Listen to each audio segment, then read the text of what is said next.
Coucou, c'est Doua, je suis ravie de te retrouver dans cette nouvelle vidéo et aujourd'hui nous allons parler de l'ortie. Ici je vais parler de l'ortie mais uniquement sur son utilisation externe, plus précisément au niveau des cheveux. C'est de ça dont je vais te parler aujourd'hui. Pour moi, l'ortie, c'est une bombe nucléaire nutritive. Je ne vais pas te parler de son utilisation au niveau interne, parce qu'on peut par exemple faire des soupes, on peut faire des infusions, tout ça, tu vois. Donc, moi, ce que je t'inviterai à faire, c'est de te renseigner sur ces utilisations-là. Mais ici, comme je te l'ai dit, on va se concentrer sur les cheveux, ok ? Quels sont les bienfaits de l'ortie pour les cheveux? Tout d'abord, il faut savoir que l'ortie contient énormément de vitamines. Il y a de la vitamine A, de la vitamine B et C. Il y a aussi beaucoup de minéraux et tout ça, en fait, ça permet de revitaliser la chevelure. Donc, si jamais tu as les cheveux qui tombent, tu as des problèmes de chute, si tu as des problèmes de pellicule, il faut que tu ailles chercher ortie. Ortie, il faut que ça devienne ton ami. Donc, il n'y a rien de compliqué dans tout ça. S'il y a juste une chose que tu devrais retenir, c'est juste que l'ortie va t'aider à avoir des cheveux en bonne santé. Et comme tu le sais, des cheveux en bonne santé, c'est des cheveux qui poussent. Parce que j'imagine que si tu as cliqué sur cette vidéo, c'est que tu es un minimum intéressé par les longs cheveux. Donc, si tes cheveux sont en bonne santé, ils vont pousser à leur capacité naturelle maximale. Donc aujourd'hui, je te montre comment je fabrique mon huile d'ortie pour appliquer sur ton cuir chevelu afin d'avoir des cheveux en bonne santé qui poussent comme tu le souhaites. Ou pas, en tout cas qui poussent naturellement à leur capacité maximale. Ici, ça sera avec de l'ortie frais que j'ai été cueillir dans une forêt. D'ailleurs, un point très important, il faut faire attention à l'endroit où tu vas cueillir ton ortie si jamais tu décides de le faire, car l'ortie a un pouvoir dépolluant. Donc par exemple, s'il y a des métaux lourds, elle va absorber tout ça. Donc c'est un point très important. Cueille ton ortie à un endroit qui n'est pas trop chelou, genre à un endroit où il n'y a pas du métal qui traîne un peu partout ou des trucs bizarres de ce style-là, tu vois.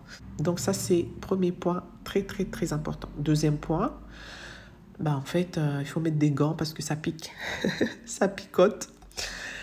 Si jamais tu ne peux pas te procurer l'ortie frais, tu peux t'en procurer facilement sur Aromazone. Par contre, là, c'est en mode poudre, mais pour moi, ça ne pose pas de problème. Tu pourras suivre exactement le même processus que je vais te montrer ici pour fabriquer ton huile d'ortie.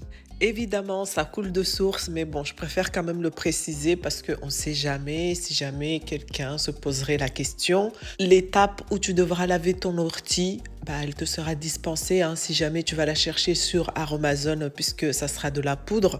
Donc toi, tu passeras directement à l'étape où on va mettre ça dans le mixeur et mixer. Je vais commencer par nettoyer mon ortie à l'eau claire. Ensuite, je vais enlever le surplus d'eau. Et pour faire cela, je vais utiliser une essoreuse à salade. Si jamais tu n'as pas cet appareil, pas de panique, tu prends tes feuilles d'ortie et puis tu les secoues dehors jusqu'à enlever le surplus d'eau. Le gros de l'eau, il faut que ça parte parce que vu qu'on va mettre ça dans de l'huile, s'il y a trop d'eau, en fait, ça ne va pas trop le faire parce que comme tu le sais par toi-même, on ne peut pas mélanger l'eau et l'huile. C'est pas possible. Donc voilà, faire attention à bien enlever le surplus d'eau après avoir nettoyé ton ortie. Ensuite, l'étape suivante, justement, va consister à mélanger les feuilles d'ortie avec l'huile. Tu peux utiliser l'huile de ton choix, mais utilise une huile qui est réputée pour stimuler la pousse des cheveux. Par exemple, tu peux utiliser l'huile de ricin, l'huile d'avocat, l'huile de coco. Moi, je trouve que un bon compromis, c'est l'huile d'olive. C'est une huile qui coûte pas cher, qui est assez facile à trouver et qui fait très bien le taf. Donc, l'huile d'olive, j'ai décidé d'utiliser ce jour-là. Peut-être qu'un jour, je testerai l'huile d'avocat, pour voir ce que ça donnera. En tout cas, j'hésite pas, j'y vais à la wallagaine. Moi, j'ai pas de mesure. J'y vais comme ça, comme je le sens. Tu blindes de feuilles d'ortie, tu mets une bonne quantité d'huile. Et ensuite, tu mixes, voilà, tout simplement. Si jamais tu te rends compte qu'il n'y a pas assez d'huile, n'hésite pas à arrêter ton mixeur et à rajouter de l'huile. Et si jamais tu te procures ton ortie sous forme poudreuse, c'est encore plus simple. Tu mélanges ta poudre d'ortie avec l'huile et ensuite tu mixes. Voilà, c'est tout. Étape suivante, il va s'agir de se débarrasser des résidus parce que les feuilles d'ortie là, elles vont pas disparaître comme ça. Et franchement, se retrouver avec les résidus sur les cheveux, non merci. Je l'ai déjà fait et je le referai plus jamais. Pour enlever les résidus, tu as différentes façons de faire. Comme tu peux le voir, j'avais commencé à utiliser une passoire, mais je me suis rendu compte que c'était n'importe quoi parce que voilà, ça a enlevé le gros des résidus, mais il restait encore genre au moins 30% des résidus. Du coup, j'ai vite fait, bien fait d'aller chercher un tissu bien propre. Et là, franchement, ça passe tout seul. Avec cette technique, plus aucun problème de résidus sur les cheveux. Alors là, tu peux en être sûr. Tararara! Je presse au maximum pour enlever toute mon huile qui coule. Là, ça fait trop plaisir à voir. Bien verte comme il le faut. Voilà, notre huile d'ortie est prête.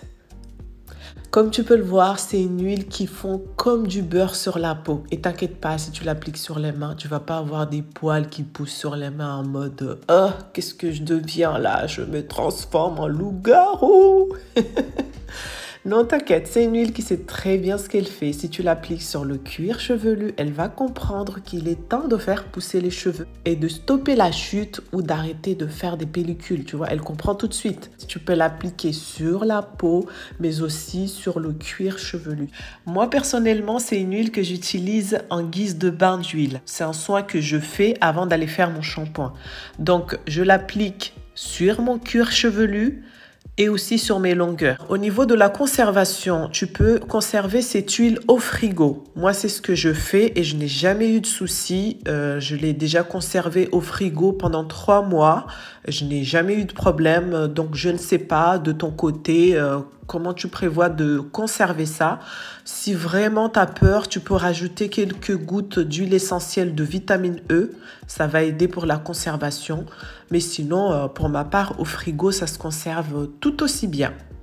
Bon, on arrive paisiblement à la fin de cette vidéo. J'espère que celle-ci t'aura plu. Si tu n'es pas encore abonné, n'hésite pas à t'abonner. Et surtout, n'oublie pas de prendre soin de ta santé globale, ta santé mentale, ta santé physique, bien manger, bien bouger. Voilà, tu connais. Hein. Tout ça, ça va te permettre d'avoir des cheveux qui poussent en bonne santé et tu seras en meilleure forme. Allez, je te fais des gros bisous et je te dis à une prochaine vidéo. Et surtout, prends soin de toi. Ciao, bye!